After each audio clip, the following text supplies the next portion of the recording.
Salam sejahtera, selamat pagi bagi kita semua.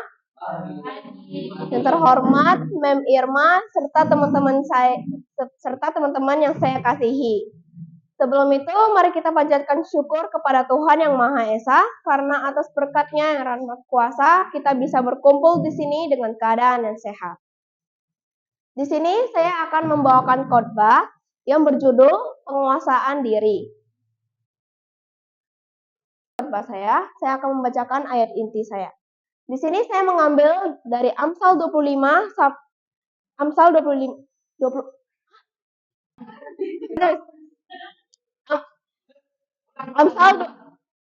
Amsal 25 ayat 28. Orang yang tak dapat mengendalikan diri adalah seperti kota yang roboh temboknya. Apa itu penguasaan diri? Penguasaan diri itu bukan hanya sekedar menahan nafas saat sedang marah atau menahan lapar saat sedang berpuasa. Dalam perspektif iman Kristen, penguasaan diri adalah kemampuan untuk mengendalikan keinginan, emosi, dan dorongan kedagingan kita untuk tunduk pada keinginan Allah. Penguasaan diri adalah buah roh. Dalam Galatia 5 ayat 22 sampai 23 sudah jelas di situ bahwa penguasaan diri adalah bagian dari buah roh. Artinya, kemampuan ini akan muncul ketika kita memberi diri kita dipimpin oleh Roh Kudus. Roh Kudus akan memberikan kita kekuatan yang ekstra untuk memberikan jawaban ya kepada kebenaran dan tidak untuk yang tidak benar.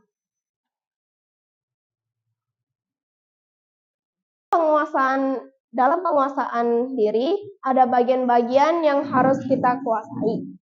Yang pertama adalah pikiran. Apa yang kita pikirkan saat kita sedang sendirian? Ya, pikiran adalah yang pertama kali kita pikirkan. Karena dari pikiranlah lahir tindakan. Jadi kita harus menyaring pikiran-pikiran kita yang negatif, yang dendam, dan khayalan yang tidak benar. Yang kedua, ada perkataan. Di media sosial atau saat kita mengobrol, seringkali kita ingin mengetik kata-kata yang negatif dan menyakiti seseorang. Maka dari itu kita harus menguasai lidah kita, karena itu adalah bentuk dari penguasaan diri kita. Yang ketiga adalah keinginan daging. Ini itu berbicara tentang kendali atas nafsu, kerakusan, kemalasan, hingga keinginan untuk melakukan dendam saat kita sudah disakiti. Berkat dari penguasaan diri, Tuhan sudah menjanjikan kita, jika kita menguasai diri kita, maka Tuhan akan memberikan kita kedamaian, perlindungan, dan ketenangan. Namun sebaliknya, jika kita tidak menguasai diri kita, maka dalam Amsal 25 ayat 28, Tuhan mengingatkan, orang yang tak dapat mengendalikan diri adalah seperti kota yang roboh temboknya. Tanpa penguasaan diri, maka hidup kita akan mudah dihancurkan oleh masalah dan musuh. Jadi, dengan penguasaan diri, kita dapat menikmati hidup damai dan kita dapat hidup damai sejahtera dan dalam hubungan yang harmonis dengan sesama. Di sini saya ambil dari ilustrasi yang berasal dari Alkitab. Saya mengambil dari kisah Yusuf. Yusuf ini dia anak yang jauh dari keluarganya, yaitu memiliki kuasa dan ia memiliki kesempatan untuk berbuat dosa dengan istrinya Potifar. Namun Yusuf dia menunjukkan penguasaan dirinya yang luar biasa, yaitu ia menolak untuk digoda oleh istri Potifar dan lari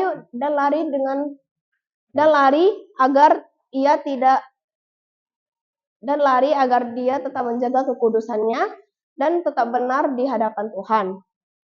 karena penguasaan dirinya, Tuhan meninggikannya menjadi seorang pengusaha di Mesir.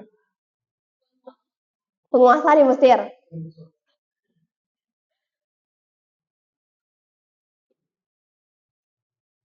Penguasaan diri adalah benteng pertahanan. Penguasaan diri adalah benteng pertahanan kita sebagai orang yang percaya. Itu adalah bukti nyata bahwa Roh Kudus hidup dan berkarya di dalam hati kita. Mari kita bawa firman ini di dalam kehidupan nyata minggu ini. Saat mengemudi di jalan yang macet dan emosi kita terpancing, mari kuasai diri kita. Saat jempol kita gatal untuk menulis komentar negatif di media sosial, mari kita kuasai diri kita. Dan saat kita tergoda untuk tidak jujur dalam pekerjaan, mari kita ingat Yusuf dan kuasai diri kita. Itu saja khotbah dari saya. Terima kasih.